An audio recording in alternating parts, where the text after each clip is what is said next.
Bueno, gracias a los amigos que están presentes en esta tercera clínica Postgres. Nuevamente repitiendo, la temática es, puedes hacer las preguntas técnicas que quieras sobre Postgres.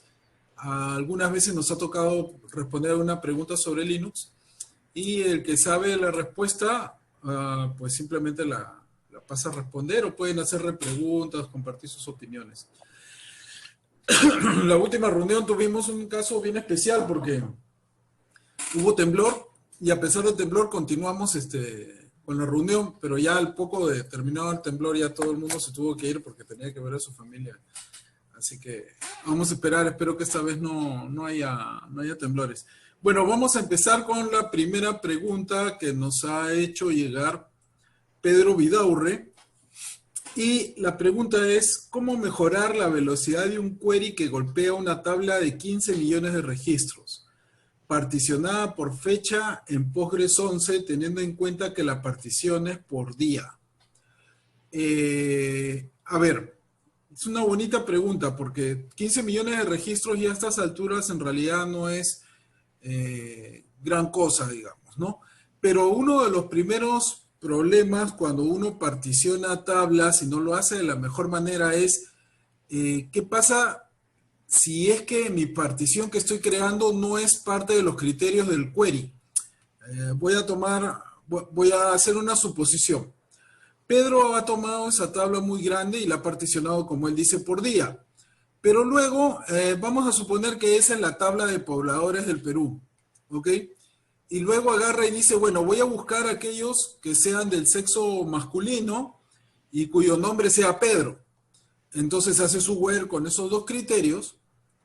Y el problema es que al tener la tabla particionada por fecha, la base de datos de todas maneras va a hacer una búsqueda en todas las particiones. O sea, va a tener que tomar todas las particiones para poder encontrar aquellos varones cuyo nombre sea Pedro. ¿Cuál debió haber sido su criterio de partición de Pedro en un escenario de ese tipo? Para empezar, debería haber generado dos particiones por sexo, probablemente. Y luego a lo mejor particiones por la primera letra del nombre de cada uno de...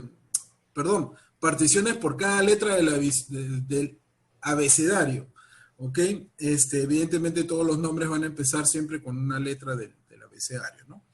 Entonces, cuando él hiciera su búsqueda, cuando él hiciera su where, el primer criterio de selección que él pondría, que es el sexo, haría que la base de datos inmediatamente vaya a la partición en la cual está el sexo, ¿ok? Y luego cuando fuera a buscar el nombre, seguramente lo haría pues con a lo mejor una expresión regular o a lo mejor con un like, no sé, o algo así. Al haber hecho las particiones por nombre, por la primera letra del nombre, entonces se habría ido directamente a la partición de la letra que le corresponde. Esa es la mejor manera de particionar, es el criterio con el cual vas a hacer las búsquedas. Ahora, ese es un primer escenario, que digamos las particiones no estén tomando los criterios de búsqueda o no respondan a los criterios de búsqueda, ¿no? Pero vamos a suponer que sí, que la partición está por fecha, como nos dice Pedro acá, y luego quiere hacer una búsqueda por un rango de fechas. Entonces la base de datos evidentemente va a tomar las particiones que solamente caigan dentro de ese rango de fechas, ¿no? Una cosa que uno tiene que tomar en cuenta es que cuando hace búsquedas en fechas, es complicado dar una fecha exacta, ¿no? Por lo cual a lo mejor las particiones tendrían que haber sido por solamente la fecha, más no la hora, ¿no? Eso es una buena opción también para poder haber hecho una partición más eficiente. Pero vamos a suponer que esa partición responde, digamos, es una partición con un criterio que responde a las consultas. ¿Cómo puedo hacer aún así para poder acelerar mi búsqueda? Cuando uno ya hace particiones, una de las cosas principales que sucede es que las particiones básicamente son como un índice ya implícito. Entonces no necesitarías luego crear un índice para la fecha. Está chévere la gorrita, José. ¿Eh? Ah, sí. Yo le compré alguna vez alguna así para mi abuelo. La vareta. Bueno, entonces retomo. eh, hemos hecho las particiones responden al criterio de búsqueda, pero aún así necesito mejorar mi tiempo de respuesta. Entonces, mis índices no necesitan ya tener la fecha como parte del índice porque ya está implícito. O sea, realmente ya no sería necesario hacer un índice para la fecha, pero sí podría crear índices para los datos con los cuales quiero buscar. Y si yo quiero ser muchísimo más fino, probablemente podría hacer índices pequeños, no índices masivos. O sea, vamos a tomar nuevamente el caso de que esta tabla de 15 millones de registros sea la tabla de los pobladores del Perú. Entonces, ya tengo particionada por fecha, a lo mejor la fecha de nacimiento, vamos a poner así. Mis índices, debería crear yo índices pequeños por cada una de esas particiones, a lo mejor del sexo y otro índice para el nombre. ¿Ok? Para poder tener varios índices pequeños. ¿Por qué quiero tener índices pequeños? Porque mientras más pequeño el índice, el árbol es mucho más eficiente, entonces las búsquedas son más rápidas. Y de esa manera, cuando yo ponga, a ver, quiero buscar todos los Ernestos que han nacido el 4 de diciembre del año 73, se irá pues primero a la partición del 4 de diciembre del 73, acordémonos que nos dice Pedro que las particiones están por día, y luego buscaría aquellos que tuvieran el nombre Ernesto como primer nombre probablemente, ¿no? Entonces, al tener un índice sobre el nombre, trabajarían sobre un árbol pequeño de nombres de aquellas personas que han nacido solamente el 4 de diciembre del 73. Esa es una buena manera de trabajar. Acuérdense que también podemos tener subqueries, podemos tener índices particionados. O sea, puedo particionar mi índice de acuerdo a las letras del abecedario, de tal manera que todavía atomizo más mis índices. ¿Y eso cómo lo hago? Básicamente con un where en el índice. Voy a ver si una de las cosas que hacemos siempre en estas reuniones es, voy a tratar de mover, voy a compartir mi escritorio. Ok.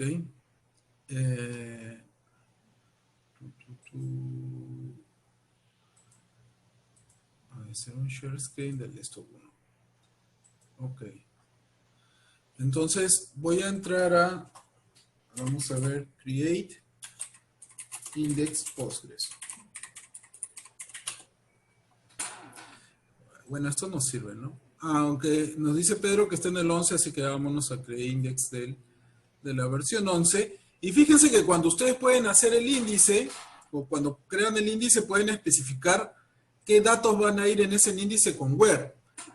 Entonces yo puedo crear índices muchísimo más eficientes para poder tener, ¿cómo se llama? Mi data mucho más ordenada en árboles más pequeños. De hecho, estábamos hablando hace un rato de que a lo mejor la partición no corresponde al criterio de búsqueda, pero bueno, vamos a suponer que sí corresponde al criterio de búsqueda, o sea, que primero busco siempre por fecha. ¿Voy a hacer subparticiones por sexo? No, no es necesario que hagamos subparticiones por sexo. Podríamos crear índices por el sexo masculino y femenino. No. Voy a apagar el micrófono de Jaime, que creo que se está acoplando. Okay. Está Rubén en la reunión también. Hola Rubén, ¿qué tal? Entonces, bueno, yo puedo hacer mi índice, puedo crear dos índices para aquellos que sean hombres y mujeres, y ahí ya tengo un índice muchísimo más optimizado, y evidentemente en el where puedo ponerle un AND y que el segundo criterio de particionamiento sea la primera letra del nombre. Entonces, cuando yo haga una búsqueda de todos los Ernestos, podría decir, búscame primero, o el orden del query sería la fecha, el sexo, la primera letra del nombre y luego el nombre que estoy buscando. Entonces me iría a un árbol todavía muchísimo más optimizado para estos casos, ¿no? Y la búsqueda sería más rápida. Ahora, vamos a ponernos todavía más hardcore. La partición es correcta, ¿ok? La partición por fecha es correcta. Ya tengo mis índices dentro de mis particiones, o sea, mi búsqueda está muy bien afinada, o sea, el query es inteligente, ¿ok? Aún así, ¿cómo puedo acelerar mi criterio de búsqueda sobre una tabla de 15 millones de registros? Una técnica que a mí me ha servido mucho es trabajar con table spaces. Y especialmente trabajar con table spaces que estén en diferentes unidades físicas. Cuando nosotros hablamos de diferentes unidades físicas, estamos hablando en resumen en diferentes discos duros. Entonces, yo puedo tener mi tabla en un disco duro y mis índices en otro disco duro. Y también puedo tener mis particiones distribuidas en diferentes discos duros. De tal manera que cuando yo acceda a la data, acuérdense que lo que más consume una base de datos es input y output. Cuando yo ingrese a la base de datos, tenga trabajando varias unidades al mismo tiempo para mí. ¿Ok? Entonces, como yo soy consciente en qué discos he copiado mi data o mis índices, ya sé qué disco me debe responder a mis criterios de búsqueda. Entonces, yo puedo comenzar a balancear la data y los índices entre estos discos, ¿ok? Para poder acelerar mi tiempo de respuesta. ¿Y cuántas veces se acelera el tiempo de respuesta cuando yo hago eso? Más o menos unas 10 veces. No estoy exagerando. Si el query antes demoraba 10 minutos en ejecutarse, es probable que ahora te demore 1 minuto en ejecutarse, porque están trabajando varias unidades para ti. Y acuérdense que al menos en el caso del disco duro, bueno, el plato va dando vueltas, la data está distribuida entre todos los platos en cualquier sector físico del disco. Entonces, cuando yo accedo a un registro, puedo estar accediendo a porciones del registro por diferentes partes del disco. ¿Ok? Entonces, si yo tengo alta concurrencia de trabajo, ya se pueden imaginar cuánto trabajan los cabezales buscando la data. Pero si yo tengo varios discos, cada uno de esos discos estará con sus propios cabezales sirviendo la data y acelerando el criterio de búsqueda. Esto evidentemente es una mejora por hardware, no es una mejora por la lógica de la base de datos o por lógica de consulta, pero es bastante bueno y solamente funciona evidentemente si uno tiene control de las unidades de almacenamiento. Si las unidades de almacenamiento son un disco NAS, no puedes hacer nada, pues no, porque es un arreglo de discos y ahí simplemente todo depende ya del arreglo de discos que tengas. Aunque estuve leyendo que si tú tienes un NAS con muchísimos discos, solamente dedicados para la base de datos, el tiempo de transacción baja muchísimo, tanto en grabaciones como en lecturas, porque acuérdense que la data está distribuida entre los diferentes discos. Claro, ahí ya tú no controlas hacia qué unidad se está grabando la información, pero básicamente todo el arreglo trabaja para ti. Otra Ernesto, cosa, sí, doctor, ahí en ese caso, por ejemplo, que hay demasiada información y lo están separando por fecha, sería interesante, por ejemplo, que la información del último año, que es lo que más transaccionalidad debe tener, se guarde en discos que sean rápidos, ¿no? SSD y información histórica que no se consulta tanto porque son fechas antiguas, se graben en discos tipo NAS, porque no necesitan tanta rapidez. De esa manera, las consultas que son más frecuentes, que se supone son las del último año, por ejemplo, vayan yendo en discos rápidos. Claro, ¿cierto? Siempre y cuando tienes el control de hardware, ¿no? claro. O tú, ¿cómo lo ves la No, idea? A mí me ha yo, funcionado así bien, por ejemplo. Yo creo que está muy bien lo que menciona José, pero ahí hay que tomar en consideración algunas cosas, ¿no? Eh, Al menos en unidades sólidas, acuérdense que las unidades sólidas tienen un periodo de vida bajo alta demanda menor que una unidad de disco duro, aunque ya han mejorado bastante y cada vez tienen una vigencia de vida mayor. Entonces, una de las cosas que hasta hace unos 3 años o 4 años se recomendaba es no guardes data, digamos, importante en discos sólidos, o en unidades sólidas, perdón, no se dice discos sólidos, en unidades sólidas, pero cuando los uses, guarda ahí el caché, para que sea rápido. Acuérdense que Postgres tiene varios niveles de caché, y si ponen los cachés en una unidad de estado sólido, los cachés van a ser muchísimo más rápidos, ¿no? Los cachés, evidentemente, hay cachés que trabajan en RAM y hay cachés que trabajan en disco, ¿no? Pero si van a bajar a disco, entonces que sean en unidades sólidas. Como les digo, cada vez hay unidades sólidas de mayor vigencia de vida que están preparadas para mayor trabajo pesado, entonces podrían utilizar eso, ¿no? Ahora, un disco NAS va a tener tanta velocidad como la cantidad de discos y la calidad de las tarjetas de comunicaciones que tenga. Entonces las unidades NAS que son muy caras además, tienes que tomar en cuenta eso. Por ejemplo, una unidad NAS no debe estar conectado al sistema operativo donde está la base de datos a través de un cable Ethernet, tiene que ser a través de fibra óptica para poder aumentar el ancho de banda de toda la información que puede pasar ahí, ¿no? Luego, los discos que estén ahí tienen que ser de discos rápidos. Evidentemente ya en estas épocas los discos SATA están alcanzando velocidades muy parecidas a los discos SCSI. Entonces, SATA, la última versión de SATA te puede servir muy bien para, ¿cómo se llama?, almacenar data, ¿cómo se llama?, y acceder a ella de una manera muy rápida, ¿no? Ahora, una cosa más que se puede hacer, ya que estamos hablando de dónde guardar la data. Si tú tienes 15 millones de registros, no sé cuánta data pueda, o cuántos megabytes o cuántos gigabytes pueda pesar eso. Pero es muy posible que ya lo puedas guardar directamente en la RAM. Entonces ahí hay un truquito. Créate una unidad de disco ficticia que esté apuntando a una determinada cantidad de RAM. Eso se puede hacer con Linux de una manera muy, muy fácil. E instala el Postgres ahí, en esa unidad de RAM. ¿Ok? Y la velocidad que se va a tener es monstruosa, es alucinante. Yo lo utilizo mucho en entornos en donde voy a hacer muchas consultas.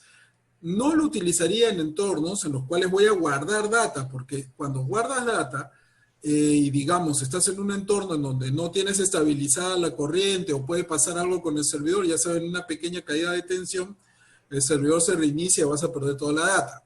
Pero si es data de solamente lectura, ok, pues podría jugártela teniendo ahí en una RAM y la velocidad de acceso va a ser sumamente rápida y no necesitas hacer nada más que eso, ¿no? También he visto que hay tarjetas que simulan ser un disco duro, pero que en realidad son bancos RAM. No son unidades SSD, estas son memorias RAM que están en una tarjeta especial que cuando lo instalas simula ser un disco, ¿ok? Y que además te traen una pila. Entonces, si se va la corriente, la data permanece ahí. Entonces, como verán, hay diferentes maneras de optimizar tanto las consultas para los 15 millones de registros, ya sea por el mismo Postgres o, ¿cómo se llama? Por hardware. Una última que se me ocurre, que de hecho eso me está pasando a mí en las anteriores clínicas. Les estaba comentando que tengo una data que en una sola tabla en estos momentos me está ocupando ya creo que más o menos unos 30 gigas. Es una tabla incremental que va generando cálculos y más cálculos. Entonces, cada día que pasa genera bastante información. Pero el problema que tengo, o la tontería que hice, es que todo lo puse, a pesar de que lo puse en particiones, digamos que yo tengo 30 campos y los 30 campos se llenan, pero no se llenan de golpe. Entonces, primero se llenan 10, luego corre un proceso y llena 2 más, y luego corre otro proceso y llena 5 más, y luego corre otro proceso y llena no sé cuántos otros campos más. Entonces, al final tengo como 5 procesos que van completando los 30 campos de datos.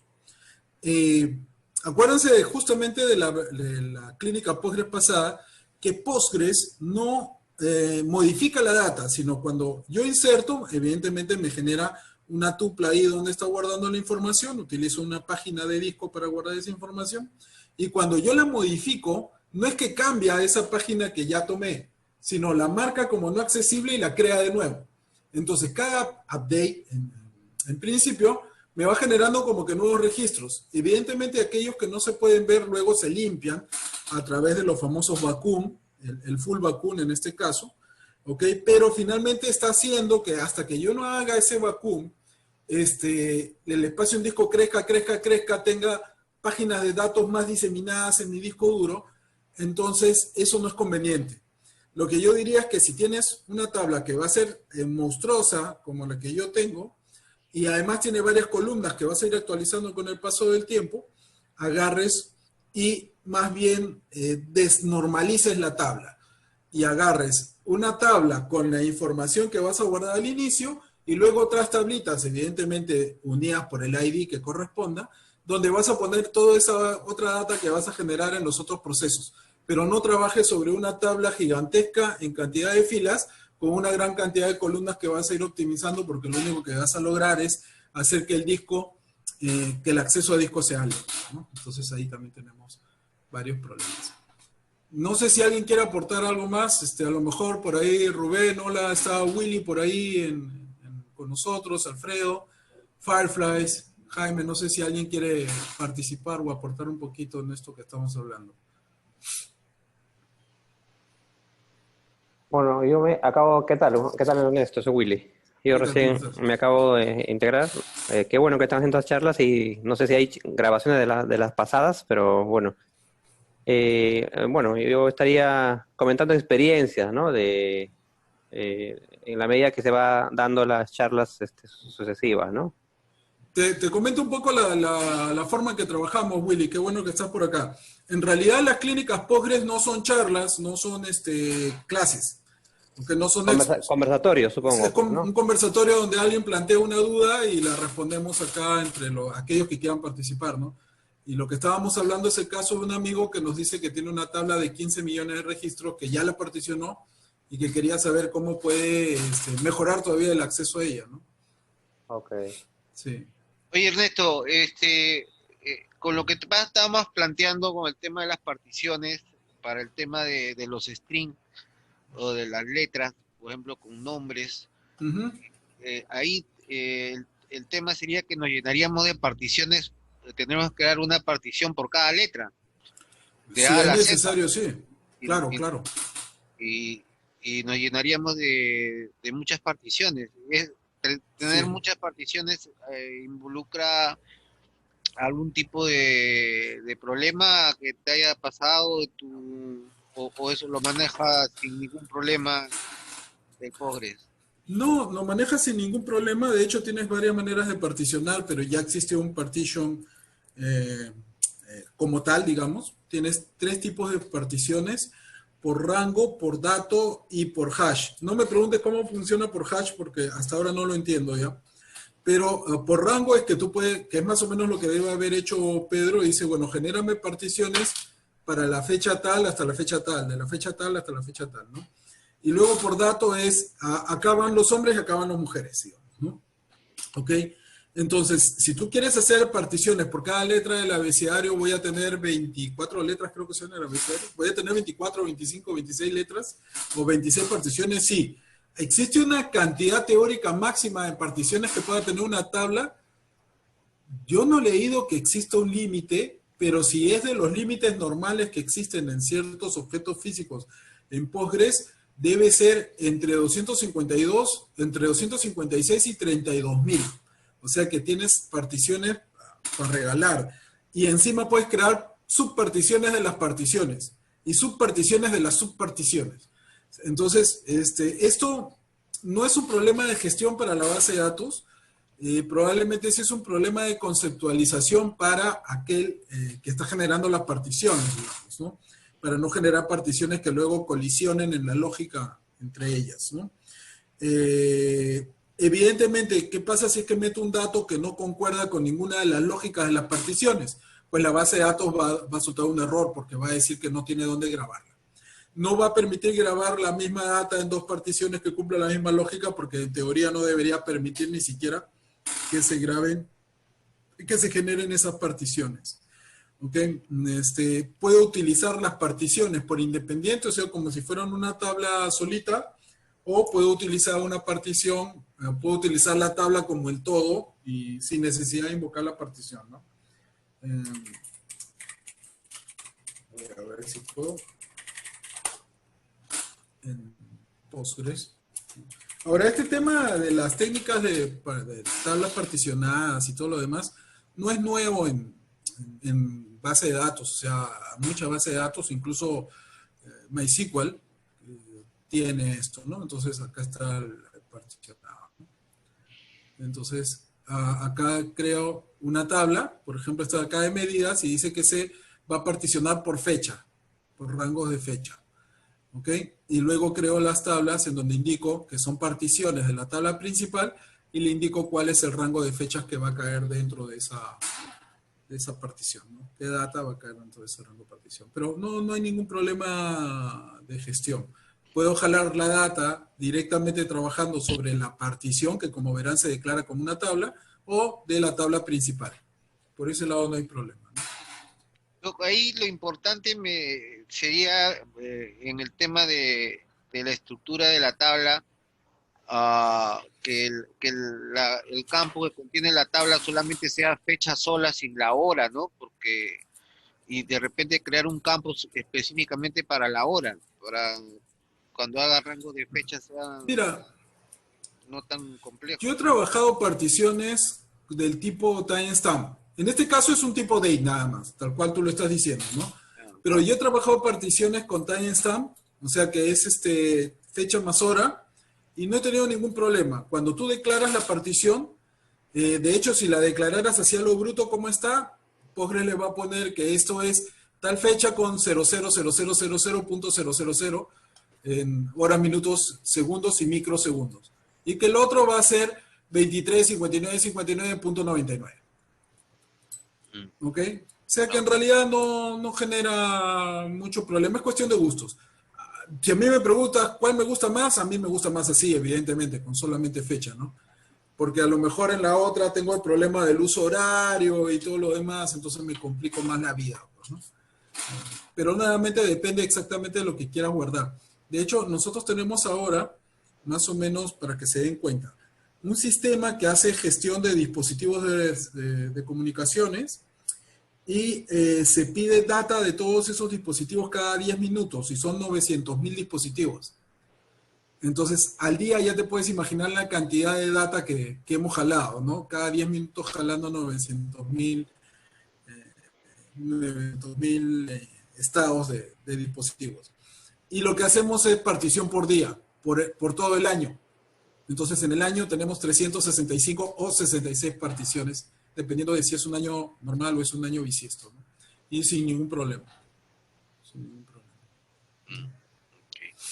¿Sí? ¿Alguien quiere aportar más sobre este punto o pasamos a la otra, a las otras, ¿cómo se llama preguntas? Bueno, pasamos a ver a la segunda pregunta. Luego se cuelgan los videos, no se preocupen, no hay ningún problema. Nos pregunta Luis Guevara, nos dice, sería interesante una explicación sencilla, práctica y demostrativa de afinación de consultas mediante Explain Analyze. Ese es un tema bien largo. De hecho, que cuando yo lo enseño, me demora 3 horas nada más hacer entender cómo leer un Explain Analyze. Déjenme buscar si tengo por acá algo que nos pueda ayudar para este tema. Para aquellos que no saben qué es el Explain Analyze, siempre estamos acá para aprender nuevas cosas. El Explain Analyze básicamente lo que hace es mostrarnos los pasos que sigue la base de datos cuando ejecuta un query. O sea, básicamente qué es lo que hace por dentro. Eso se puede pedir incluso como si fuera digamos, un metalenguaje para poder ver todo lo que hace, pero es sumamente complejo, así que lo que la mayoría de gente hace es pues utilizar el Explain Analyze. Entonces, acá tengo algo que nos puede ayudar. Voy a ver si lo puedo bajar. ¿El Explain Analyze es una herramienta adicional al Postgres? No, viene ya como parte del Postgres. No necesitas instalar nada. Ahorita vamos a ver cómo funciona este rollo.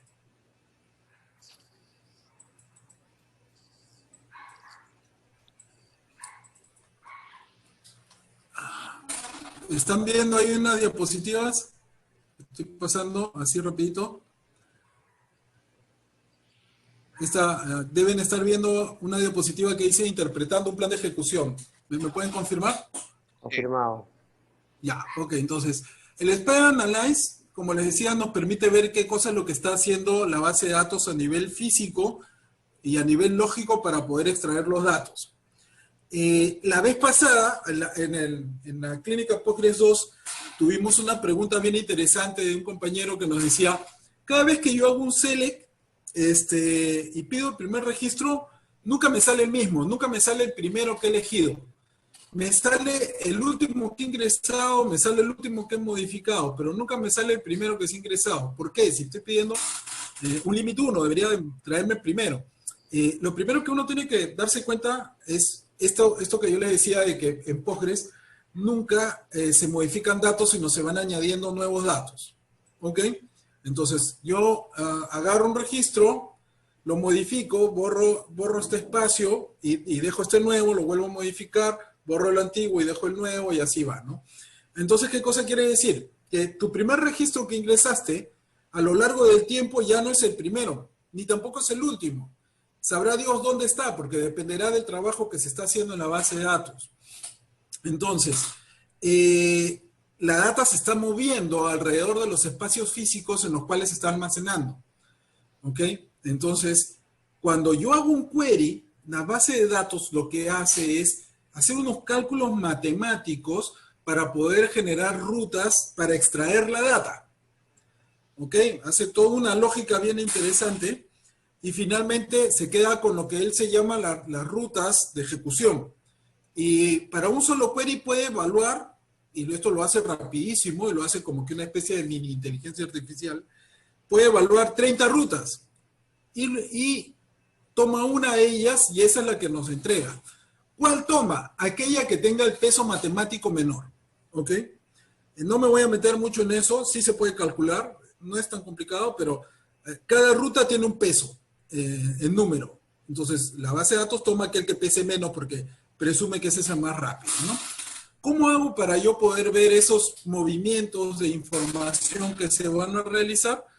Si yo hago un select bien sencillo, que es este de acá, y le pongo la palabrita explain por delante, van a ver ustedes que nos va a mostrar todo lo que hace la base de datos por dentro para poder jalar la información que nos está mostrando. No nos va a mostrar la información, nos va a mostrar todo lo que es esa ruta de ejecución. En este caso nos está diciendo, por ejemplo, que está haciendo una búsqueda secuencial. O sea, estoy haciendo un select asterisco, no hay where, por lo tanto no se va a llamar un índice. Entonces está haciendo una búsqueda secuencial a la tabla regla, ¿ok? Y que eso tiene un costo para él, de jalar el primer registro de 0.00, o sea, está bien óptimo, más óptimo que eso no vas a poder, y el último registro de 18. ¿Ok? Mientras más bajito sea el último costo, es mejor. Mientras este sea 0, es mejor. Si este comienza a crecer, quiere decir que le está costando encontrar el primer registro. Luego nos dice acá cuántas filas va a mover y cuánto pesa cada fila. Entonces, si yo quiero saber cuántos bytes se van a remover para mostrarme la información, agarro esta cantidad de filas y la multiplico por el peso por fila y ahí saco la cantidad de bytes que se están moviendo. Esto es un explain sencillo. ¿Ok? Vamos a pasarnos a algo un poquito más complejo. Este es la misma query, pero con un explain analyze. O sea, ahora nos va a mostrar un poco más de analítica de datos. Nuevamente es una búsqueda secuencial con todo esto que vimos la vez pasada y acá nos muestra un poquito más de información. El tiempo en microsegundos que le ha tomado jalar el primer registro y el tiempo que le ha tomado jalar el último registro. ¿Ok? Mientras más tiendan a 0, es mejor. La cantidad final de filas que te va a mostrar y la cantidad de vueltas que ha dado para poder obtener esa información. Y ustedes me dirán, ¿por qué vueltas? Bueno, acá estamos haciendo un query sencillo, pero evidentemente si tenemos ya joins para unir tablas, se hace un producto cartesiano y se da varias vueltas sobre la información para traer la data, ¿no? Entonces yo acá ya me voy dando cuenta cuánta información se está jalando para poder finalmente mostrarme una data, ¿no? Pero me voy a ir a algo un poquito más complejo. ¿Ok? Este es un select ya con un join. ¿Ok? Y evidentemente ya el Spread Analyze nos está mostrando mucho más data, ¿no? ¿Cómo debo yo leer esta data? Eso es esto es lo primero que uno tiene que tomar en cuenta. En un explain, la información que nos devuelve se lee de la parte más baja hacia afuera. O sea, yo no empiezo leyendo el resultado del query acá, sino empiezo en las partes más internas. O sea, empiezo acá y de ahí voy subiendo. ¿Por qué? Porque lo que yo vea más hacia adentro son las primeras consultas que se hacen para de ahí ir escalando y poder, ¿cómo se llama?, mostrarme toda la data. Porque cuando yo hago un join, y hay diferentes formas de hacer joins y todo esto, pero en resumen lo que hace es, junto dos tablas, que quiero cruzar los datos, pero tomo la data de una tabla y la data de otra tabla, la extraigo y luego la comienzo a combinar para poder soltar la información. ¿Ok? Y ahí es donde se comienzan a dar las famosas vueltas. ¿Ok? Cuando yo comienzo a hacer una búsqueda de este tipo, fíjense qué es lo que pasa. Acá me dice que está devolviendo 1.600 filas y acá 2.140 filas de este join, no una factura cabecera con una factura de detalle. Cuando yo jalo esta información hace un merge, o sea, se junta y se hace el producto de ambas para poder igualar aquellas que tengan el número de factura igual, el ID de factura igual. Finalmente, en la unión del producto de ambas, se generan 17.000 filas y eso es lo que se me muestra. ¿Ok? Entonces verán que si yo tengo un número muy alto acá, no lo voy a resolver en las partes de arriba de la consulta, sino en la parte de abajo. Y acá lo primero que yo veo es que estas son búsquedas secuenciales. ¿Qué es lo que yo debería tener siempre cada vez que hago un web? Cada vez que hago una consulta. Es búsquedas indexadas, no secuenciales, para poder tener mejor tiempo de ejecución. Entonces, acá debería tener un index scan. Lo primero que yo debería estar diciendo acá es, oye, necesito pues unos índices acá para poder acceder a la data de una forma más rápida, ¿no? ¿Ok? Y acá está lo mismo, pero, por ejemplo, ya, acá en este caso se ha hecho un vacuum. ¿Se acuerdan que yo les decía que se generan páginas sucias, páginas que están ocupando ahí espacio y que no se liberan hasta que yo haga un vacuum? Si yo no libero esas páginas constantemente, entonces la base de datos se queda con esa información y la tiene que remover de manera física. Entonces, para yo poder hacer que la base de datos no las remueva de manera física, tengo que hacer vacuum. El mismo query, ok, pero luego de un vacuum nos da una mejor performance. Ya no estoy moviendo 17.000 filas, sino estoy moviendo 4 solamente después de haber ejecutado un vacuum. ¿Ok? Entonces, ¿por qué les estoy comentando esto? Porque un explain puede dar un resultado en un momento y con el paso del tiempo, ¿ok? Y no porque ustedes hayan cambiado la consulta, sino porque la data va cambiando a lo largo del tiempo, puede dar otro resultado. Entonces, el afinamiento de queries no se hace una vez. Es un afinamiento a lo largo del tiempo. Estas diapositivas están colgadas, creo, por algún lado, así que si no, las cuelgo para que las bajen. De hecho, tengo unas un poco más modernas de Postgres 11, creo. Acá está cómo se calcula el costo, por ejemplo, ¿no? Entonces, ustedes pueden calcular el costo y sacar cuál es su costo de ejecutar un query, ¿no? Y básicamente eso es el Explain Analysis, aprender a leer nada más estas partes de acá y en el ¿cómo se llama? En el manual, siempre me preguntan, ¿cuál es el mejor libro de Postgres? El mejor libro de Postgres está acá, que es el manual que está en el mismo proyecto. Ustedes pueden ver acá toda la información que hemos estado conversando. ¿Alguien tiene alguna pregunta más sobre el tema del Explain? ¿O quiere aportar algo? Acá pueden ver ustedes todo, cómo funciona este tema del Explain, ¿no? En realidad es bastante como les digo, demora como 3 horas explicar todo esto, ¿no? Ok, pero ya hemos visto lo principal. La tercera pregunta, nos pregunta John Rivera. Nos dice, hola Doc, por favor ayúdame a definir. Quisiera saber las ventajas de usar Postgres frente a Microsoft SQL Server, MySQL o MongoDB. Esto es por un motivo de impulsar proyectos open source para desarrollos en la empresa donde laboro. Pero MongoDB es no SQL, pues y acá estamos en base a datos de SQL. Ya, pero es que Postgres ya soporta data no estructurada. Entonces, de hecho, ¿JSON? una cosa que estuvo pasando... ¿Ah? JSON, sí. Con JSON, ah. Ya tiene tipo JSON, ya puedes hacer queries JSON y todo lo demás. De hecho, la performance no es mala, tanto así de que Postgres le ha estado quitando bastante, ¿cómo se llama? Cuota de mercado a MongoDB. ¿Ok? MongoDB no es mala, pero Postgres ya puede hacer eso de ahí. Bueno, sí, Entonces, vamos a hablar un poquito de las ventajas de usar Postgres contra esas bases de datos. A ver, Postgres versus Microsoft SQL Server, ¿ok?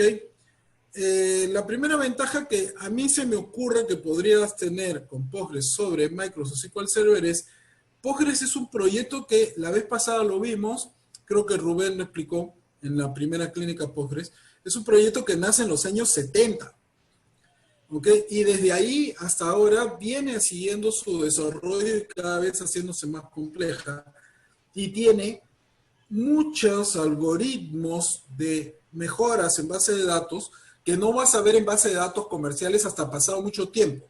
Porque como en Postgres no están desesperados por venderte la siguiente versión que funciona mejor o que resuelve los problemas de la anterior versión, ellos van liberando las mejoras conforme simplemente el proyecto las va probando y las va aceptando, ¿no? Mientras que el caso de Microsoft SQL Server tiene una cosa interesante. Microsoft SQL Server es en realidad otra base de datos que se llama Sybase. O sea, antes que Microsoft SQL Server existía Sybase y Microsoft quería su base de datos. Entonces lo que hace es compra Sybase, o compra el core de Sybase, le cambia el nombre y le pone Microsoft SQL Server y de ahí en adelante han seguido ellos el desarrollo. Entonces no es una herramienta pura, es una herramienta ya que viene con un pasado de otra compañía, digamos, ¿no? De hecho, Sybase se siguió produciendo hasta hace muy pocos años, Hola, no sé Jaime. si seguirá, ¿no? Hola, Ernesto, ¿cómo estás? Hola, Jorge, ¿qué tal? ¿Cómo estás? Algunos Eso problemitas, por... algunos problemitas técnicos, por eso que recién me conecto. Ah, ya, perfecto, perfecto. Estamos resolviendo acá algunas dudas que ha ido publicando la gente. ¿Ok? Retomando. Postgres es un desarrollo puro, Microsoft SQL Server viene de un Sybase, ¿ok? Luego está el tema de que el proyecto Postgres se enfoca única y exclusivamente en el motor de base de datos. Muchas de las herramientas que utilizan varios administradores de Postgres vienen de otros proyectos que siguen sus propios ritmos de desarrollo, digamos. Por ejemplo, el famoso pgadmin, ¿no? Ese es otro proyecto que hace otro equipo, no lo hace el proyecto Postgres. En el proyecto Postgres solamente se enfocan en la Ya, qué base de datos buena. y hay especialistas en la base de datos. Ya. En el caso de Microsoft SQL Server han mezclado varias ¿Pasas ahí? cosas. ¿Okay? Han puesto muchos, digamos, complementos o añadidos al motor de base de datos que han hecho de que una instalación de Microsoft SQL Server sea básicamente gigantesca en comparación a una instalación de Postgres que es un comando de Linux y que básicamente pesa casi nada y aún así puede gestionar millones de registros en comparación a lo otro que tienes que descargar varios gigas, instalar, ver si quieres esto, lo otro y no sé, ¿no? ¿Ok? Otra ventaja que puede tener Postgres sobre Microsoft SQL Server es el apego a las normas ANSI de base de datos. De hecho, Postgres era la más avanzada en implementación de las nuevas reglas de ANSI para trabajo con base de datos que cualquier otra base de datos. ¿Ok? Entonces, nuevos comandos, nuevas funcionalidades, nuevos paradigmas aparecían primero en Postgres que en cualquier otra base de datos comercial, ¿no? Luego está el sistema operativo preferido para funcionar. El sistema operativo para poder trabajar con Postgres es Linux. Creo que nadie se le ocurre montar un Postgres en producción en Windows, salvo que le estén apuntando con un revólver en la cabeza, ¿no? Incluso uno puede correr Postgres en otros, Unix, por ejemplo, FreeBSD, ¿no? O OpenBSD o algunos otros, Solaris, no sé si todavía se usa OpenSolaris, pero en OpenSolaris se podía correr Postgres y todo lo demás. Pero el ambiente preferido es Linux y el Linux corría muy bien, o corre muy bien, sumamente optimizado y tomando las ventajas del sistema operativo. De hecho, muchos de los afinamientos que se hacen a nivel de alto rendimiento en Postgres se hacen más desde el lado del sistema operativo que desde el mismo Postgres. Porque un sistema operativo bien afinado te da como resultado un Postgres bien afinado. En el caso de Microsoft SQL Server, creo que ya existe Microsoft SQL Server para Linux, no podría asegurarlo, creo, leí por ahí en algún momento que ya existe. ¿Ok? Pero su sistema operativo es Windows. Y el diseño de Windows como sistema operativo tiene todos los problemas que ustedes ya conocen y que sería muy largo de enumerar, empezando por el tema de los virus, ¿no? Entonces, si yo quiero tener una base de datos que me dé buen rendimiento, buena confiabilidad, y que yo no tenga que estarme preocupando por el tema de cómo se llama de los famosos virus, los cracks y los agujeros de seguridad y todo esto, pues métete a Postgres, no te vayas a Microsoft SQL Server, porque a lo mejor la base de datos es muy buena, pero el sistema operativo preferido en el que funciona no es tan bueno. Ahora me voy a ir a MySQL, ya estamos entrando a un mundo open source, ¿no? Una principal característica que tiene Postgres desde hace muchos años y que MySQL ha conseguido hace muy poco es Postgres es una base de datos que pasó la prueba ACID. ¿Ok? Fue creo que la primera en el mundo en pasar, del mundo por lo menos del open source, en pasar la prueba ACID. La prueba ACID son, vamos a poner acá, son 4 criterios que permiten evaluar si una base de datos es, ¿cómo se llama? ACID Database. Hay que hay demasiadas cosas acá. Acá está. ¿Ok? La prueba ACID permite ver estos 4, digamos, estos 4 puntos de evaluación para cualquier base de datos. Atomicidad, consistencia, isolation es como estar separado, ¿no? O sea, que cada cosa funcione en su sitio de manera independiente, y durabilidad. ¿Qué cosa es esto? Voy a comenzar con isolation, que es más fácil. Todo comando que llegue a Postgres se ejecuta en su propio entorno. Y aunque falle o funcione bien, no va a chocar con aquellos procesos que se estén ejecutando en el mismo momento, en la misma base de datos, incluso en la misma data. Entonces, tiene un sistema de separación de trabajos bastante bien, más eficiente que en otra base de datos. Luego está el tema de la consistencia. Lo que se hace bien. Si no se hace bien, entonces no se hace. ¿Ok? Acá están los famosos rollbacks, pues, ¿no? O sea, si un proceso falla, simplemente se da vuelta atrás y no se hace nada. Y la data es como si nunca se hubiese tocado. ¿Ok? Atomicidad es que se están trabajando las tareas por independiente, de tal manera de que cada una es responsable de su propia ejecución al final de todo, ¿no? Y durabilidad es que la data que cambias persiste luego del cambio, o sea que no es que desaparezca o regrese a su estado anterior así de la nada. ¿Ok? Esto es un test que se toma. ¿Ok? Es un test que lo hacen empresas certificadoras. Y Postgres fue la primera del open source, al menos al recordar, que pasó esta prueba ACID. MySQL no era ACID. O sea, alguno de estos 4 elementos fallaba en MySQL. Creo que recién hace poco tiempo, hablando de unos pocos años, ya MySQL logró pasar la prueba ácida, mientras que en el caso de Postgres esto se había pasado hace ya, no sé, 10 años atrás o mucho más, ¿no? ¿Ok? Esa es una primera ventaja de Postgres sobre MySQL. O sea, es una base de datos muchísimo más madura. Y más madura por la antigüedad que tiene y porque siempre se pensó como una base de datos. En el caso de MySQL, ustedes habrán visto, aquellos que trabajan con MySQL, que MySQL incorpora los famosos engines, ¿no? El MySAN, el InnoDB, no sé, el InMemory, y hay como 3 más. Cada uno es un motor de base de datos diferente que tiene una misma carita para administrarlo. Pero ¿por qué MySQL tiene diferentes motores de base de datos? Porque cuando MySQL nace, no nace como base de datos, nace como un repositorio de datos. O sea, algo para guardar data, pero que no trabajaba el tema de concurrencia, de durabilidad, Realmente lo único que era un reemplazo un poco más avanzado a un TXT en donde se guardaba data en los inicios de la web, digamos, ¿no? De hecho, MySQL se vuelve famoso gracias a la web, si no, esto no hubiese pasado, ¿no?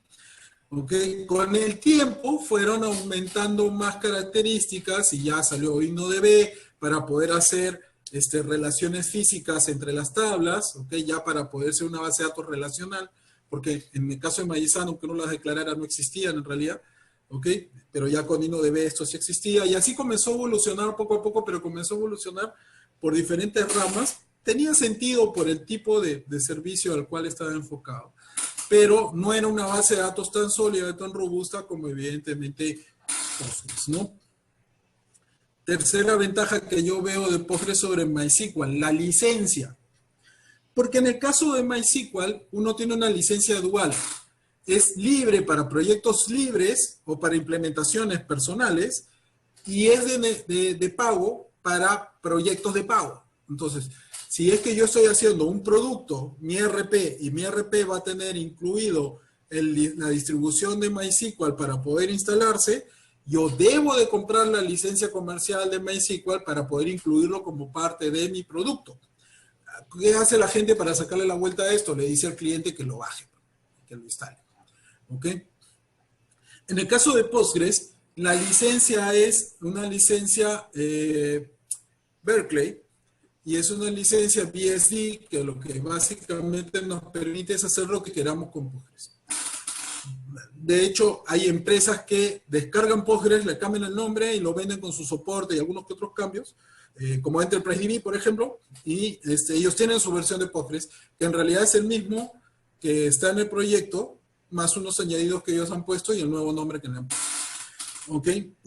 Pero yo puedo hacer mi ERP y entregarlo junto con Postgres sin tener que hacer ningún gasto adicional o preocuparme por algún término legal que en algún momento me puedan reclamar. Incluso podría tomar porciones del código de Postgres para poder implementarlo dentro de mis propias soluciones. Yo vi alguna vez una base de datos hecha en Java para proyectos que necesitaban base de datos embebida dentro del software, y básicamente era todo el diseño de Postgres, solamente que reescrito en Java. Y lo habían hecho bien. No me acuerdo ahorita el nombre de la base de datos, creo que era H2 o algo así, pero la verdad que era una muy buena implementación. Luego está la permanencia en el tiempo de MySQL. No se me ocurre mejor manera de decirlo. MySQL empezó como un proyecto que se convirtió en una empresa, que luego se vendió a Sun Microsystems, que luego fue comprado por Oracle, y que Oracle tiene tan buen trato con los equipos open source que básicamente proyectos open source que han comprado, la gente se va del proyecto.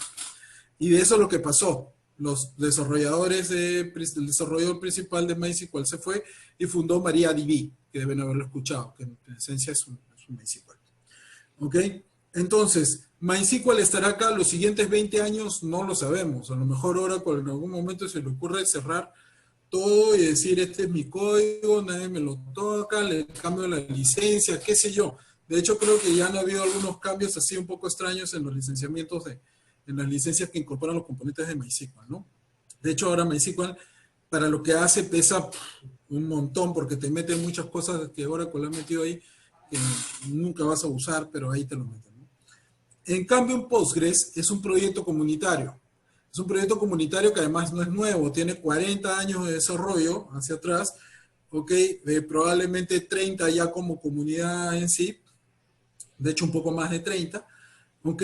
Y ha demostrado un modelo de trabajo que le permite seguir creciendo, seguir mejorando, ¿ok? Y que no depende de una empresa. O sea, nadie puede comprar a Postgres por el proyecto. O sea, como es un proyecto de múltiples personas, no es de un dueño, no es de una empresa, tiene auspiciadores como cualquier proyecto open source, ¿okay? Pero no le pertenece a una empresa, cualquier persona puede colaborar con el proyecto mientras demuestre las competencias, y cualquier persona lo puede seguir manteniendo en el eventual caso de que mañana suceda una desgracia y todo el equipo de desarrollo desaparezca. Esa es la ventaja de los proyectos open source, que tenemos una vigencia en el tiempo mucho mayor, porque cualquier persona con competencias y sin violar ningún término legal puede seguir manteniendo las herramientas, ¿no? Entonces, en ese sentido, tenemos una ventaja inigualable en Postgres sobre MySQL para proyectos al menos empresariales, ¿no? MongoDB, bueno, ya lo había mencionado José, es una base de datos no SQL, no es una comparación justa. Postgres puede hacer muchas de las cosas que hace MongoDB, pero MongoDB no puede hacer las cosas que hace Postgres. Y eso quizás sería la principal ventaja de MongoDB sobre Postgres. Yo creo que MongoDB tiene su entorno bien definido y no deberíamos forzar las cosas. O sea, yo no metería data transaccional en un MongoDB porque luego para poder explotar esa data sufriría muchísimo. Para eso usen una base de datos relacional que para eso fueron inventadas. No sé si alguien quiere aportar algo más en este tema de las diferencias de Microsoft SQL Server, MySQL, MongoDB y Postgres. ¿Alguien quisiera comentar algo? Rubén, te veo bien callado hoy día. Creo que solamente he entrado y se ha ido. Hola, viejo. Lo dejó grabando. ¿Qué tal? ¿Tienes algo que comentar en esto que hemos hablado? Como la primera vez, ¿no? La clínica 1. No sé si me llegas a escuchar. Sí, te escucho. Creo que se está acoplando el micrófono de Milton. Lo voy a poner en mute un ratito y ya está. Dale. La primera clínica que mencionamos, bueno, Postgres tiene casi 40 años de como proyecto. Más o menos tienes a Core Team como Tom Lane, como guías, ¿no? Que velan por el proyecto, que son los Core Team. Y básicamente la diferencia que tú vas a encontrar de una base de datos open source como Postgres en el largo tiempo de las bases de datos es el proyecto ha sido sostenido y ha sufrido y le han puesto muchas configuraciones tanto de índices como bitmap que lo hizo Álvaro Herrera. Puedes encontrar que tú puedes asignarle recursos directamente que no puedes eso hacer con unas bases de datos privativas como SQL Server.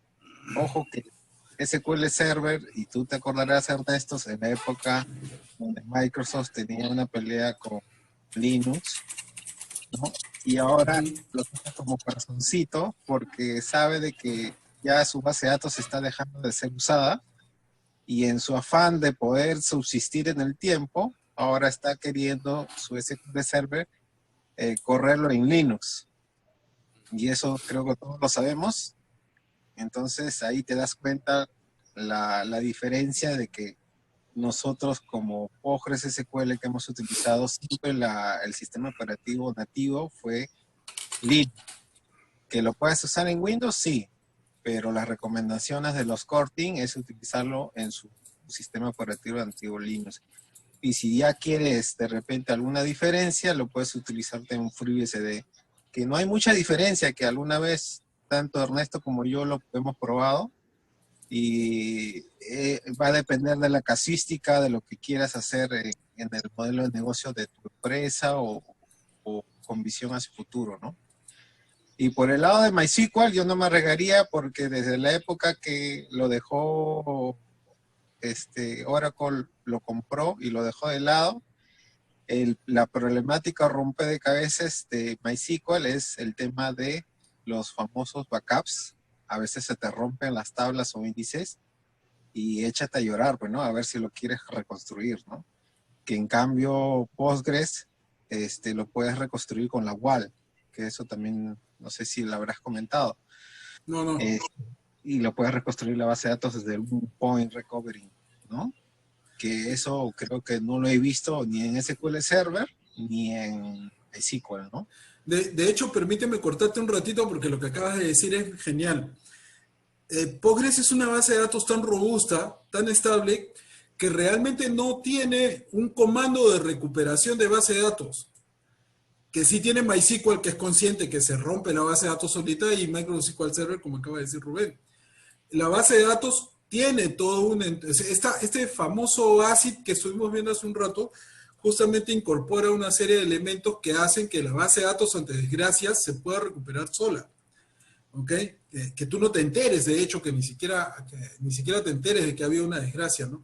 Cosa que no se puede hacer con las otras bases de datos y por eso tienen sus herramientas de reconstrucción, ¿no? Una cosa bien, bien interesante. Disculpa que te corté, Rubén, no sé si quieres seguir aportando algo. Bueno, sí. Bueno, básicamente eso, y todas las bases de datos en la primera clínica. El proyecto nació por Michael Stubacker y que el proyecto fue Ingress, y en la cronología de Postgres, todas las bases de datos toman como referencia a Ingress, y entonces estamos dando de cuenta que la cronología, Postgres es el papá de las bases de datos privativas, de la gran mayoría que en esas veces puse, ¿no? Y entonces ahí date cuenta, ¿no? Estás viendo un proyecto que otras bases de datos han tomado como referencia su modelo algebraico, matemático y todo lo que tú quieras saber, pero del proyecto corazón de Ingress, que en esa época Michael lo liberó, ¿no? Y de ahí lo tomó los dos, Anju y Julie, y después con ayuda de Bruce y de Tom Lane, crearon su formato Postgres, le renombraron y le ponieron Postgres SQL, ¿no? Le ponieron toda la capa de SQL, ¿no? Y eso hay que recordarlo siempre, ¿no? Porque Postgres es como está y por lo que tiene hasta ahora, ¿no? Eso también más o menos es el aporte que puedo dar. De hecho, les estoy colocando acá en la pantallita. Yo no sé si alguna vez han leído estos cursos, son buenazos. Son los cursos abiertos del MIT. El curso oficial de diseño o de cómo construir una base de datos, no cómo hacer queries, sino cómo construir una base de datos, se hace con Postgres. O sea, mucho de lo que se enseña ahí es Postgres en sí. Y por algo es, o sea, es el MIT el que utiliza Postgres para las clases, ¿no? Pueden acceder incluso a bastante material. Bueno, no sé si es que todavía se puede, pero yo bajé, me acuerdo, el material alguna vez y era buenazo, aprendí muchísimo y me di cuenta que casi todo lo que se enseña acá era lo que incluía Postgres como parte de sus, ¿cómo se llama?, de su diseño. Lecture Notes, creo que acá se puede bajar. Sí, acá están, miren, por ejemplo, los algoritmos para hacer joins están acá. Evidentemente no esperen algo en castellano, por favor. Acá está en inglés, pero pueden bajarse el material con el que estudia la gente del MIT y eso es buenazo, ¿no? Ahí se los dejo para que lo entren a ver. Lo busqué así en todo caso, si es que quieren. Meet Open Courseware, ahí lo pueden encontrar. ¿Ok? Bueno, pasamos a la cuarta pregunta. ¿Existe una forma de realizar backups a nivel de código SQL en Postgres? Esa es una buena pregunta y yo no sé si la voy a responder bien, pero te puedo comentar una cosa. No existe comando SQL para hacer backups. Si alguien me puede desmentir, que lo haga, por favor, pues siempre puedo equivocarme. No existen las normas ANSI de código SQL un comando para hacer backups. ¿Ok? Que hay comandos en otras bases de datos para hacer backups, de hecho que sí, también en Postgres, digamos, quieres hacer un backup, puedes usar un copy en Postgres y sacarte toda la copia de una tabla y ya estás haciendo todo el backup. ¿Quieres la copia de toda la base de datos? Pues haces un copy de todas las tablas, ¿no? Pero también tienes el pgdump, y que el pgdump lo puedes ejecutar desde la línea de comandos del PSQL, no, porque es un comando externo. ¿Ok? Pero incluso en la implementación del API en C de Postgres, tú puedes sacar con código en C el backup en caliente de la base de datos. Es genial, o sea, podrías hacer tu propia implementación de backup, pero no ponerla como un código SQL, porque no existe regla ANSI para código SQL, ¿no? Quizás en esa parte de los backups, aunque ahora ya ha mejorado bastante, de hecho en la primera clínica Rubén respondió algo de eso, Antes tenías que hacer un full backup, no había forma de hacerlos incrementales, pero ahora ya existe a través justamente de los archivos WAL que estaba diciendo Rubén, ¿no? Ok, no sé si alguien quiere comentar algo sobre el tema de los backups. Si no, pasamos a la otra pregunta. Acuérdense que... Sí, dale. El backup que usted en Pobre se saca con el DAM, pues, ¿no? Sí, el PGDAM. El PGDAM. Pero el PGDAM te crea un archivo de toda la base de datos y para hacer el tema de los backups incrementales, el PGDAM también te permite hacer o no, o solamente full backup. Ya, a la primera pregunta, Porque dale. para redondear la idea, bueno, yo de Pobre más o menos conozco, pues no soy experto porque yo más me he orientado a Oracle. En Oracle hay lo que es el DAM, pero también tiene su herramienta que es el RMAN, que es el Recovery Manager. No, en este caso, yo siempre he sacado acá con el PGDAM, pero todo completo, ¿no? A ver si me aclaras un poquito el tema. Ok, el PGDump es para sacar backups de una base de datos en tu servidor. Luego tienes el PGDump All, que es para sacar de todas las bases de datos que están en tu servidor. Y en ambos casos puedes sacar un dump o un backup en comandos SQL o en binario. En un formato binario especial que te guarda la base de datos, la data, digamos, ¿no? No es una ventaja de espacio el usar uno u otro, aunque es evidente que si lo sacas en comandos SQL va a pesar más, ¿no? Que sacarla en binario, pero cuando tú lo sacas en comandos SQL, la ventaja es que eventualmente te lo podrías llevar a otra base de datos y levantar ahí el backup, porque son comandos SQL, ¿ok? Y mientras la base de datos sea SQL ANSI, debería levantar. En el caso del binario, la ventaja no es el espacio, sino la capacidad de que el Postgres te guarda la data en secciones para que luego tú lo puedas subir en varios hilos. Entonces, un recovery de esa data demora muchísimo menos que en el otro caso, porque básicamente varios hilos pueden al mismo tiempo subir la información a la base de datos. Si no, en el otro caso va a ser un solo hilo el que va a trabajar todo ese mamorreto de data que has bajado, ¿no? No existe de manera nativa, ahí sí me ayudas un poquito, Rubén, porque creo que tú conoces más.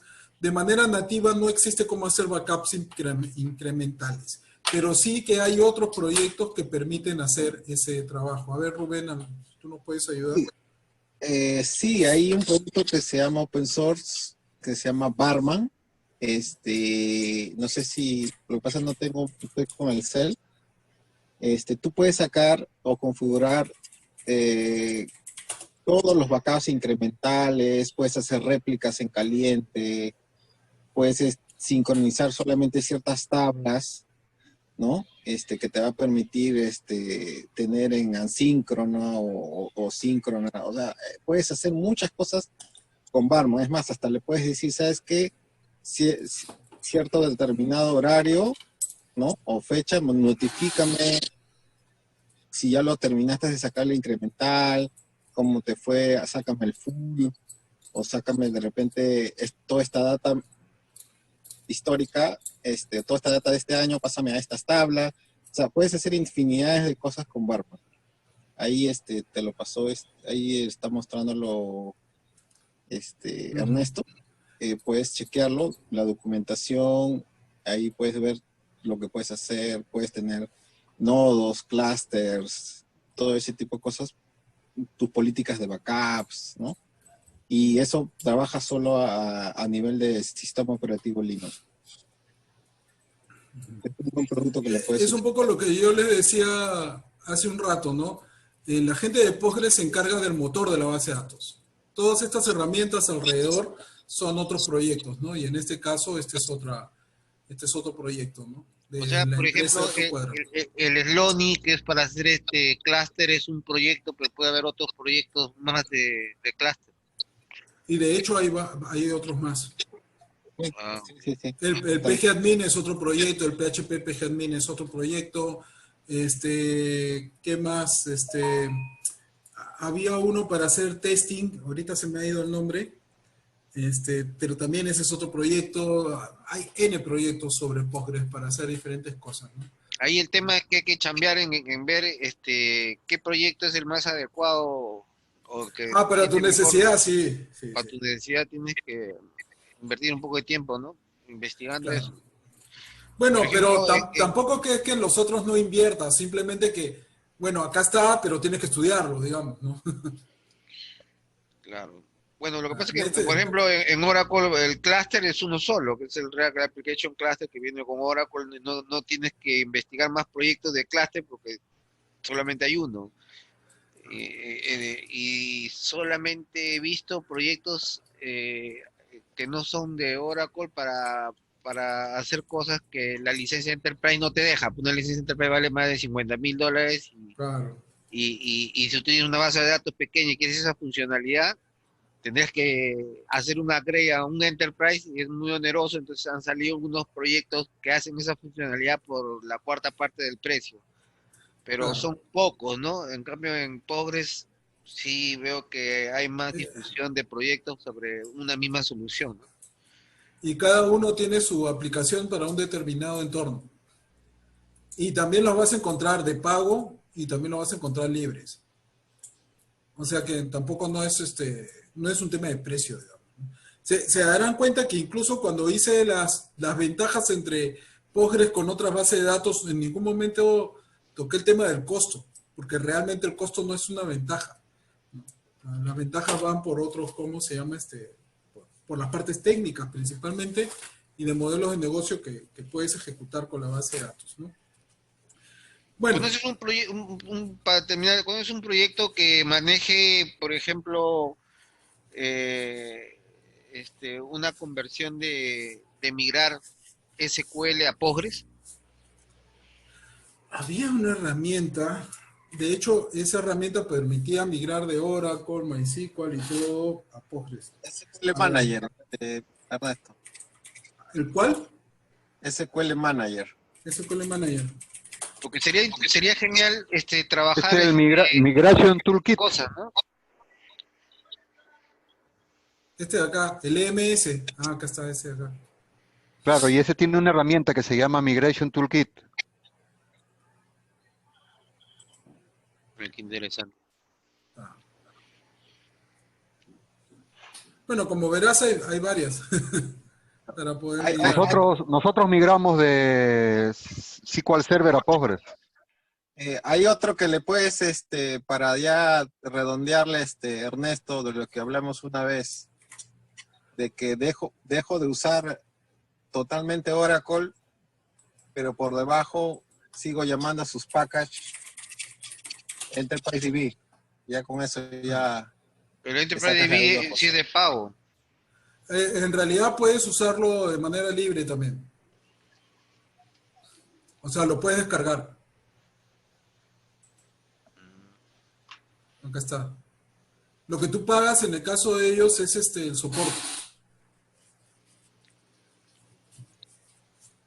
Claro, tiene sentido. Pero es A un ver, motor distinto al de Postgres, ¿verdad? no, Porque es el mismo, es el mismo. Solamente que le han puesto la capa de interpretación de comandos de Oracle para que lo haga la traducción a Postgres, digamos.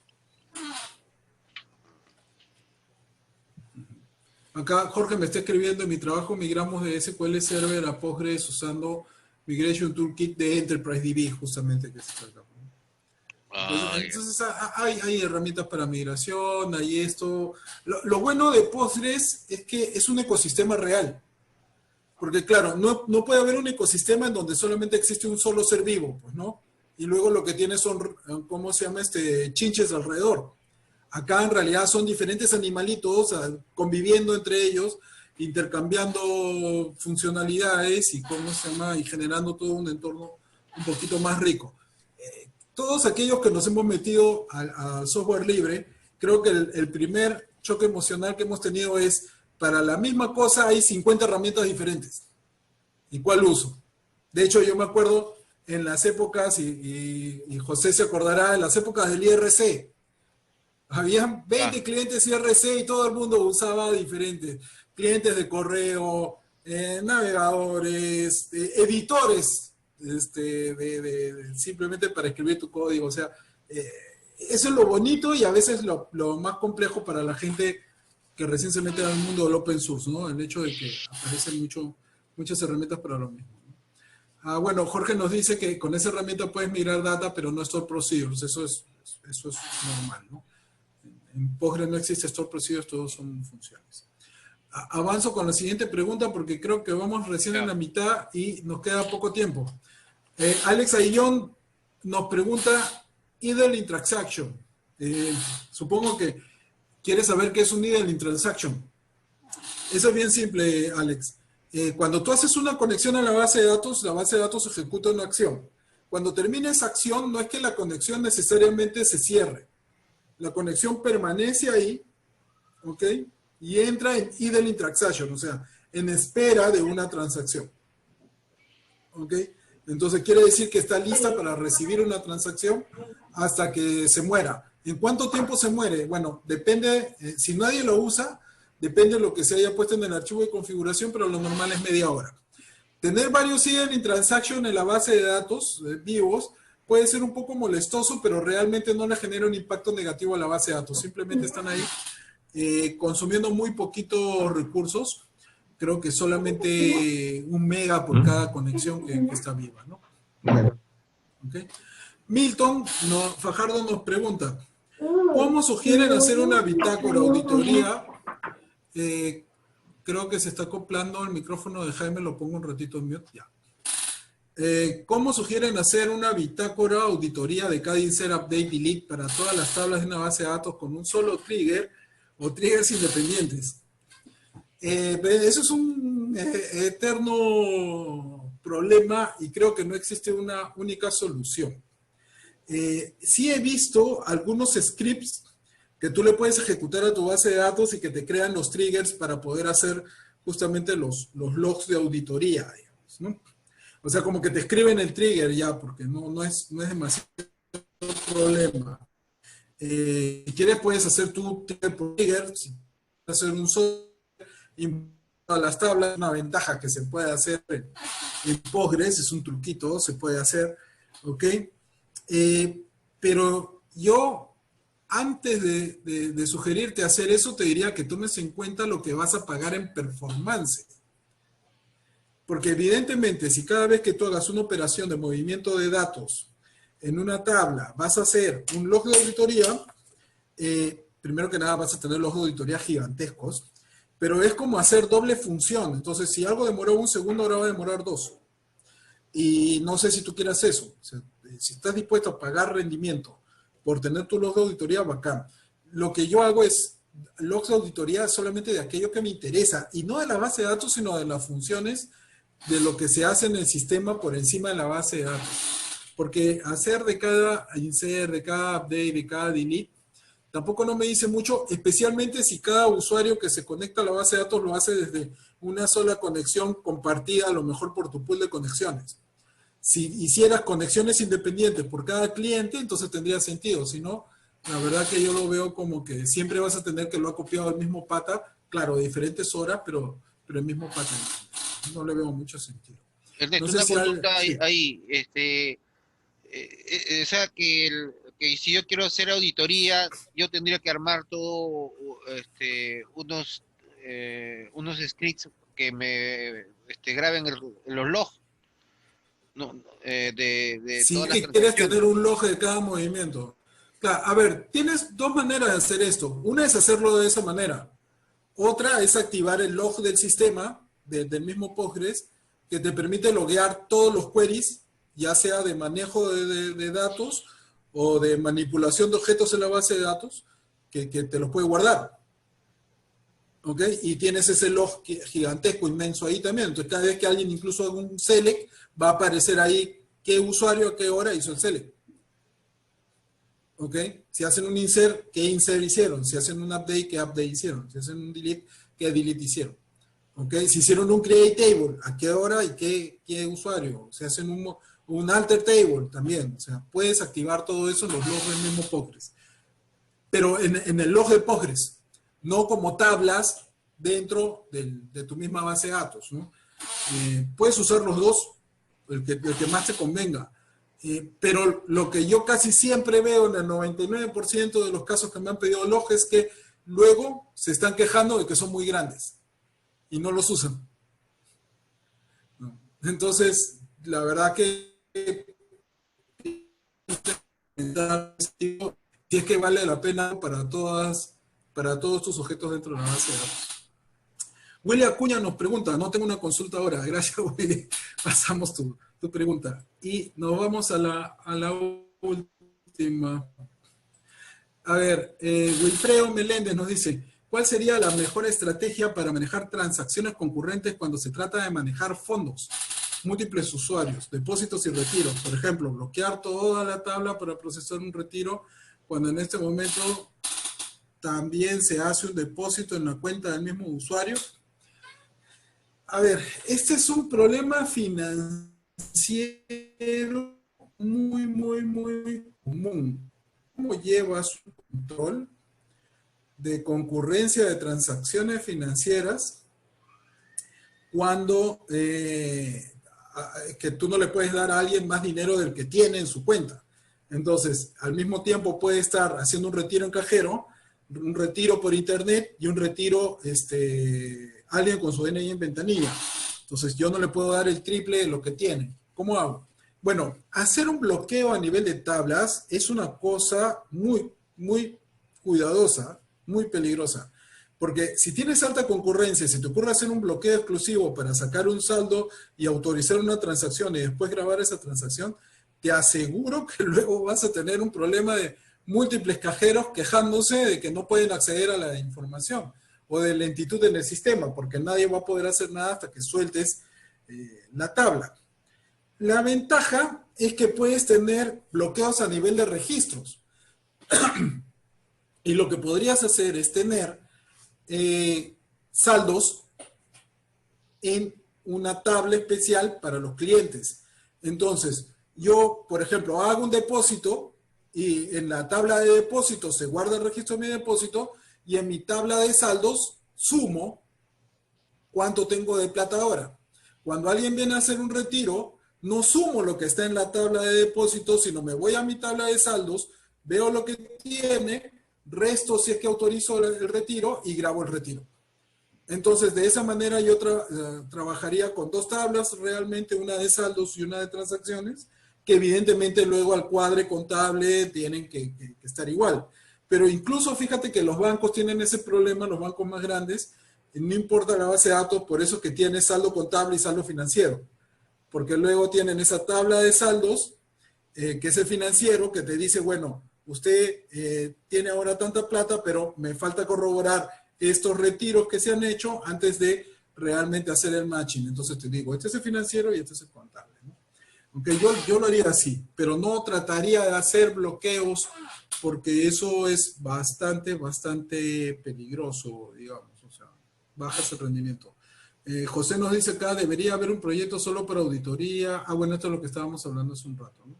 Todo eso se maneja con auditoría. Hay proyectos de auditoría, José, como decía hace un rato, hay unos scripts ahí que te generan todo y tú puedes tener toda la información en logs de diferentes tipos, ¿no?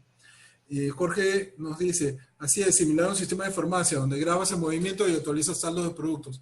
Es así, es la mejor manera de trabajar. Por eso que cuando uno, por ejemplo, tú vas a un cajero, no vas a una ventanilla y le dices, voy a retirar 100 soles de mi cuenta. Y el cajero procesa el retiro y te da los 100 soles y te dice, señor, acá está su plata, y de repente tú le dices, no te preocupes, ya no lo necesito, anula la transacción. En los bancos las transacciones no se anulan, no se modifican. Se hace una contraoperación. Entonces, no es que borren tu retiro, un extorno, exacto. No es que borren tu retiro, sino hacen un nuevo depósito para, ¿cómo se llama? Para poder compensar eso. Y entonces, siempre están grabando datos, pero nunca están borrándolo, justamente para después reconstruir con su tabla de saldos lo que realmente ha pasado. pero intenta por todas las formas de no hacer bloqueos de tablas, Wilfredo, porque te puedes meter en un gran problema luego con los usuarios del sistema, especialmente si son muchos, porque acá mencionas que tienes alta cantidad de transacciones concurrentes. Bueno, esas han sido todas las preguntas el día de hoy. Hemos hablado casi hora y media. No sé si alguien quiere aportar algo más. Yo quería hacerte una acotación. Dale, Por dale. ejemplo, en Oracle hay un tema de que, por ejemplo, el superusuario, que en este caso es el SIS, en el Postgres, el usuario Postgres, por ejemplo, puede meterse a incluso a modificar las tablas, ¿no? De cualquier otro usuario. Claro, porque es el superusuario. Sí, pero en Oracle, por ejemplo, no sucede así. El superusuario puede hacer de todo, pero tú puedes también limitar al superusuario a que no entre a ciertas tablas a través de digamos, de un proyecto, por decirlo así, que le permite limitar al que el superusuario no pueda hacer modificaciones en tablas que son sensibles y solamente ese acceso se le da a, digamos, supongamos que estemos en un banco y tienes una tabla que es de movimiento de ingreso de dinero. Claro. Entonces puede ser que no quieran que el superusuario, que es un simple administrador de base de datos, pueda ver cuánto se está moviendo, qué se está moviendo y todas esas cosas, ¿no? Entonces Claro. tú le puedes limitar a que él no pueda hacer nada más que ciertas cosas limitadas y que el usuario que sí, que es una persona de gestión, que no es especialista en base de datos, pueda mover él sí información. ¿Algo así más puede manejar Postgres o el superusuario hace todo? Mira, de hecho, una de las cosas que se recomienda una vez que tú instalas un Postgres es, primero que nada, cambiarle el password al superusuario. O sea, asignarle un password, porque por defecto viene sin usuario, sin password, perdón. ¿Ok? Claro. Y además cambiar en la configuración de que el superusuario no puede ingresar sin password. ¿Ok? Y luego, tú puedes revocarle accesos al superusuario a ciertos objetos. O sea, así explícitamente. Porque finalmente ese es un superusuario nominativo. Realmente el que va a valer es el que sea dueño del objeto. ¿Okay? Nadie tiene más poder que el dueño del objeto. Entonces él podría retirarle. Claro que luego me puede decir, sí, pero es que si yo entro al servidor y modifico el PGHBA y todo lo demás, y reinicio la base de datos, entonces ya puedo volver a modificar toda la data. Claro, pero si alguien puede entrar a tu servidor a modificar el pghba.conf, tú tienes un problema de seguridad más grande que el de la base de datos. No tienes ya un problema de seguridad lógico de tu sistema operativo y físico, porque ya llegaron directamente al servidor. Ok, entonces, nada, puedes retirarle los permisos sin problemas, ¿no? De hecho, yo siempre parto en la premisa que esto, como yo he hecho auditoría de sistemas electorales, que es algo bien crítico porque nadie puede cambiar el voto de una persona, ¿ok? Yo siempre en las reglas pongo de que ni siquiera el administrador de la base de datos debe poder acceder a poder modificar un voto. Entonces, el administrador de la base de datos, normalmente es el superusuario de la base de datos, dice, oye, pero si me quitas eso, entonces si pasa esto, yo no puedo hacer... Es que hay cosas que no deberían pasar. Y recuerdo que alguna vez un director de un equivalente de OMPE, pero de México, me dijo, entonces, ¿en quién confío? Y yo le dije, en nadie. No debes confiar en nadie. Entonces, por defecto, si hay alguien que puede modificar la información, la va a modificar. A lo mejor no porque él quiere, pero si es que le ponen una pistola en la cabeza a su hijo y le dicen cambia los votos porque si no lo mato, que lo va a cambiar. Entonces lo que tienes que hacer es crear sistemas, entornos que no permitan que ni siquiera esa persona pueda modificar en algún momento la información, ¿no? Bueno, eso es, puedes cambiar, puedes revocarle todos los permisos sin ningún problema. Bueno, amigos, yo les agradezco, hemos hablado bastante y muy rápido en esta tercera clínica Postgres. De hecho, me doy cuenta que hemos hablado mucho porque me falta el aire casi al final. ¿Ok? Pero les agradezco su presencia. El video va a ser colgado como siempre Y nada, nos veremos en una cuarta clínica Postgres y vayan juntando sus dudas para la cuarta clínica Postgres. Todos bienvenidos siempre a colaborar con información. Gracias a todos y nos despedimos. Hasta la Gracias, siguiente. Ernesto, por tu tiempo y por dirigir esta clínica. Gracias, Ernesto. Nos vemos. Hasta luego. Chao. Gracias, Ernesto. Nos vemos.